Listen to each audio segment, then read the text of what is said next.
Mula sa Santa Fe, Nueva Vizcaya, good morning everyone! Or as we say it in the Ibanag language, Diyos ta umani ka mo ngamin. This is your King of the Road.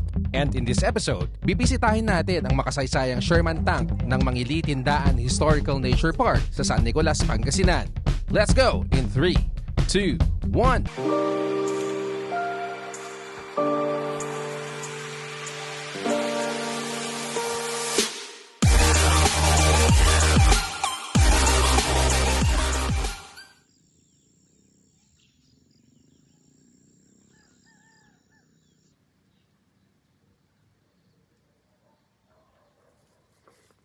Good morning. Ayoko pang magising. Ayoko pang bumangon. Ang sarap matulog ang ginaw. Pero kailangan magising. So tara na. Magkape na tayo.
As always, if you're going to any campsite, leave no trace. So bring your trash with you. If you don't have any trash cans or trash bags, put it in your pocket. Tapos pag nakakuha na kayo, paano nilagay?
Okay, so itutour ko lang kayo sa aking mansion before ko siya i-pack up. Yung aking camping mansion. Coleman Peak 2, 2-person tent. Pavillo, pero best, ano din to, Bestway na airbed. Natuto na kasi ako nung nagstay ako sa Little Trinidad. Remember that vlog? Wala akong beddings. Sleeping bag lang ang meron. So sobrang sakit ng likod ko at that time. So I prefer to get this na lang. Hindi sa maarte pero this is for my back. Ayun, that's it. Bags, power banks, cords, helmet, madumi. Welcome to my humble abode.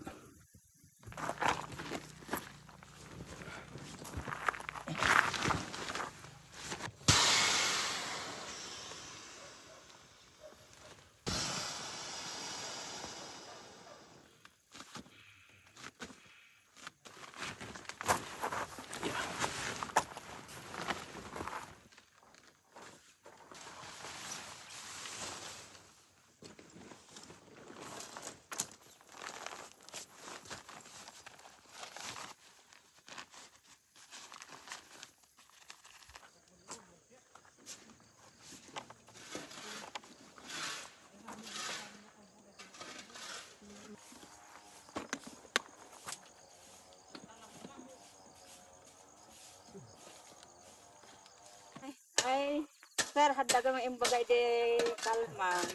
Tano at nuag tent dito, ada 300. Okay lang po. Ay, hindi ba din maling santon? Haan, business yun dito eh. Damdamo yun sa mas na umay dito, sir. Haan, okay lang DJI. Expect tarik, met. Warayan yun na ibaga.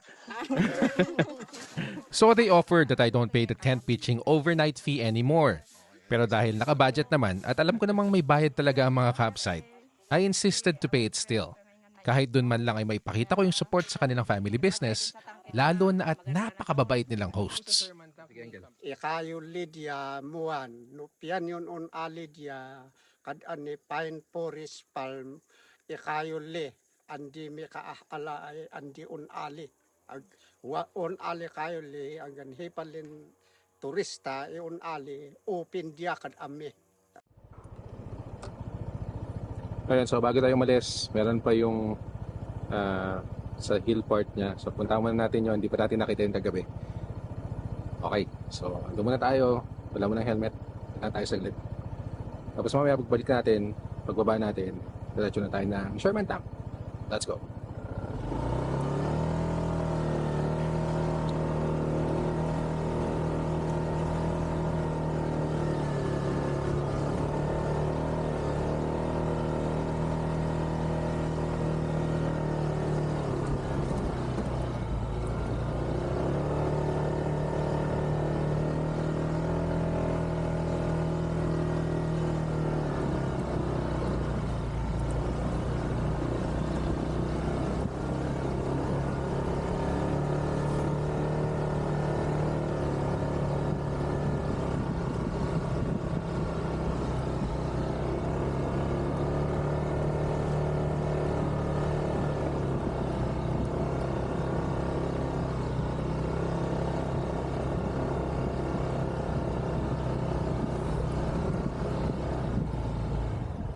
Eto na yung pinakatuktok niya. Dito dapat ako magka-camp kagabi.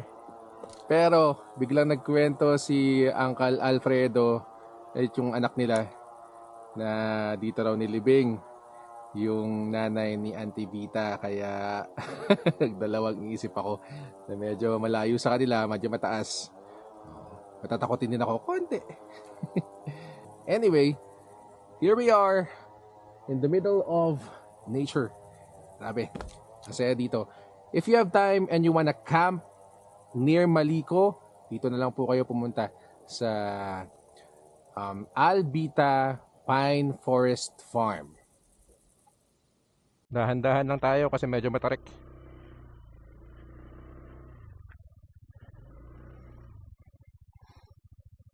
Muna na ko ng Kel, thank you.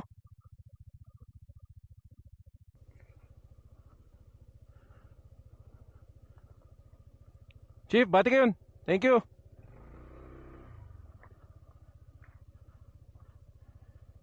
Ito yung sobrang tarik kahapon. Barbarin, hindi tayo ma-slide. Alright.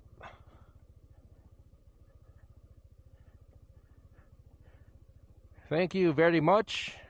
Albita Farm. Albita Pine Forest Farm. Yan. Also known as the home of the long riders. Thank you very much po. Sobrang accommodating ninyo. Nakakatuwa po yung inyong pag-host. Thank you po kay Tatay Alfredo at kay Nanay Bita. Solid experience. Let's take it slow, so slow. It is 9:30 in the morning. Pupunta na ng Sherman Tank, which is about 8 kilometers from here. Yata.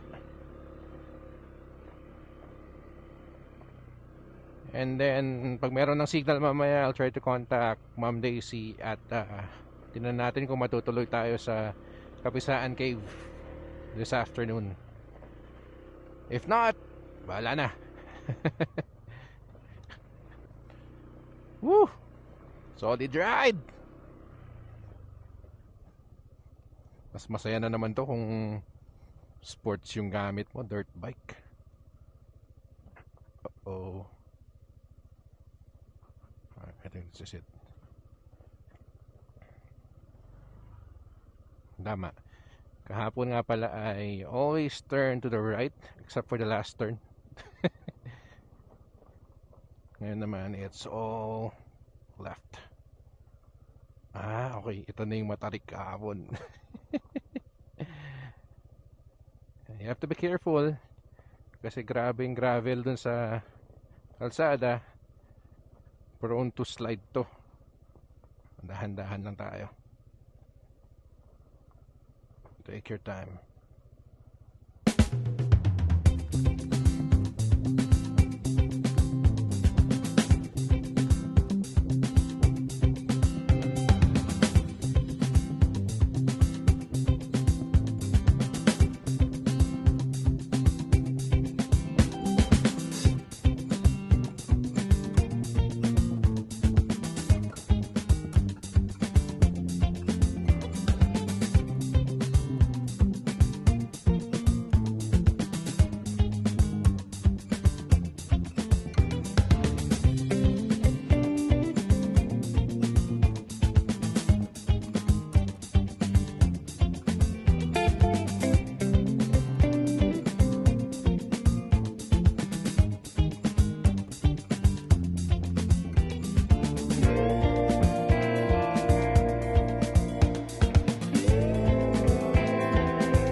Alright, so nandito na tayo sa Mangili, Tindaan Historical Nature Park, kung saan nandito yung Sherman Tank.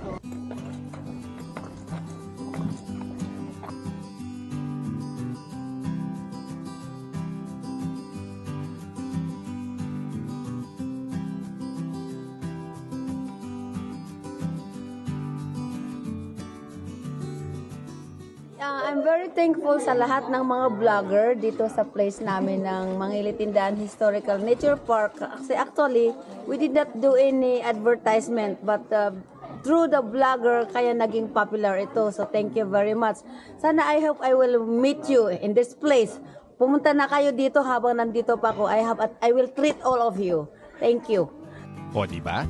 Patunay lang na malaki din ang naitutulong ng mga vloggers sa turismo ng Pilipinas dahil napopromote ang ilang mga lugar na hindi natin laging nakikitang napapalabas sa mga big name media outlets.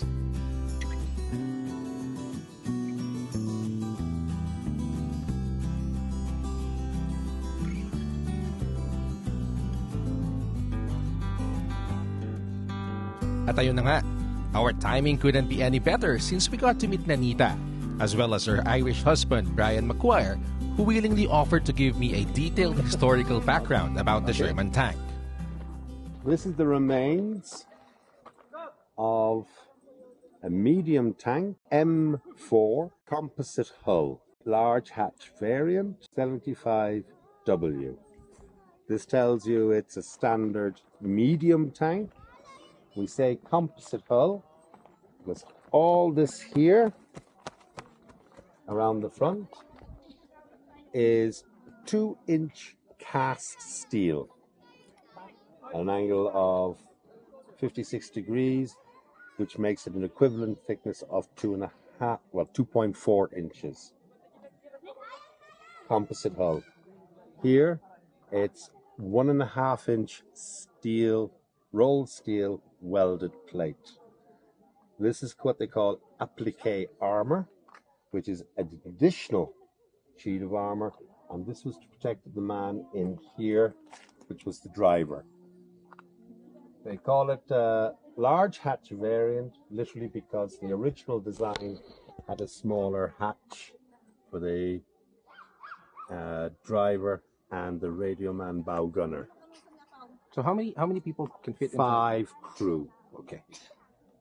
The crew consisted of top, looking from the front of the tank, top left-hand side, sitting high up in the turret, was the commander. Mm-hmm. Immediately in the turret, but below him, was the gunner, who would actually fire the gun and sight the gun. On this side, you had the loader. Okay. In the front, here, you had the driver. And here, you had bow gunner radio man. Okay. The 75 comes because this is a 75mm M3 gun on an M34 mounting. If we look at the armor on the top, this is only 1-inch steel plate. Originally, you had the engine bay here, which had a 9-cylinder radial petrol 4-stroke engine, which could develop, it was total about 624 cubic inches, developing 400 horsepower, which gave this maximum road speed for a short run before you damaged your tracks of about 24 miles per hour, normally 20 miles per hour. That was full speed.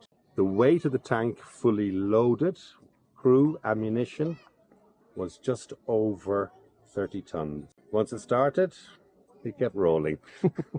This was what they call pistol port, and this is also where they would throw out expended ammunition casing. You can see in there into the engine compartment there. The hole down there was the actual escape hatch. Oh, okay. There was an underneath escape hatch. Remember, a lot of people say Sherman tanks. Up until 1948, the only people who described them as Shermans were the Canadians and the British. Okay. Because they got them from Lend-Lease, the agreement between the United States and Britain during the Second World War. They have a habit of naming vehicles after things or people. And for the American Lend-Lease, the M3, the one that came before this, they called the Grant. So they picked American generals. The American heavy tank at the time, the M36, that was the Pershing tank, General Pershing, First World War general for the United States. Again, applique armor here, because inside here was the main ammunition store. Remember, I used the word at the last designation was W, and that's because they had wet storage. The Russian-Ukrainian war is still has a thing about it. They talk about the Russian tanks, the turrets blowing off. Yeah. Well, this was to stop these blowing up the tank too badly, because they would be stored in canisters, but around the canisters there was a water glycol mix, literally antifreeze, which would just try and keep the ammunition cool in the event of a fire inside. This hole was for the sighting hole for the sights. Okay. Okay. This hole had what we call a coaxial, because it was mounted on the same line as the main gun barrel, another .30 machine gun. Okay. That machine gun wasn't used for taking out infantry. It was used to assist with aiming the gun because it would fire tracer rounds so you could see where it was going to land. All right. Then down here you had the bow gunner and radio operator, and that was another .30 M19 machine gun. The bow gunner and the radio operator. Same guy, same guy, yeah. All right, sir. Thank you very much. Salamat Nice to meet you. Maraming salamat po. Okay, so I had a very good history lesson from the husband of the owner. Grabe. Sobrang history. Hindi naman daw siya veteran, hindi siya war veteran, or he did not serve in the army, although his family was in the military. Pero grabe yung yung knowledge niya about the tanks. Siguro kasi gusto lang niya ding ni-research niya yung Sherman tank, and then he's helping out yung mga tourists na pumunta dito. So, grabe. Sobrang enlightening. Tara, so that's it. That's it for Sherman tank. Pupunta na tayo ng Cebu. Let's go. We are now leaving Malico and proceeding to Santa Fe. Anyway, hindi ko pala na-record kanina. So yun na nga explanation ni Ma'am Nanita kanina. Tindaan is a Kalangoya word for be careful. Okay, so basically it's Nanita be careful. Nanita Tindaan. Kasi ang first impression ng mga tao, Tindaan na tindahan siya, parang ano lang, parang local term for tienda, parang ganun. Pero hindi pala, apelyido pala nila ang Tindaan, which means be careful. Okay, in Kalangoya. So pag in-incorporate natin sa kanta ni Jose Marichan, alam nyo na, please tindaan with my heart. Ang corny, ano ba yan? You are my first romance, and I'm willing to take the chance that when life is through, I'll still be loving you. I will be true only to you. Just a promise from you will do. From the very start, please tindaan with my heart. Ay, mahaba pa biyahe. Kailangan alamin ang sarili. At bago pa man din ako magpatuloy sa mga dad jokes ko, at para hindi na din masyadong mahaba itong video na ito, dito ko na muna tatapusin ang ating episode. Abangan sa susunod na video ang pagbisita natin sa Kapisaan Cave at Lintungan Falls sa Cebu at Quezon, Nueva Vizcaya for part 3 of our long weekend trip. Pero bago tayo magwakas, if you enjoyed this video, hit the like button and comment what was your favorite part about this trip. More importantly, please subscribe to this channel dahil malaking tulong ito sa mithiin kong makapaglakbay at maikot ang Pilipinas gamit ang mumunti nating motor. Shoutout nga pala kay Master Ranger Marquez ng Roll and Ponder YouTube channel. Subscribe din daw po kayo for more bikepacking and caving adventures naman sa kanyang channel. See you on the next episode. Mabalo!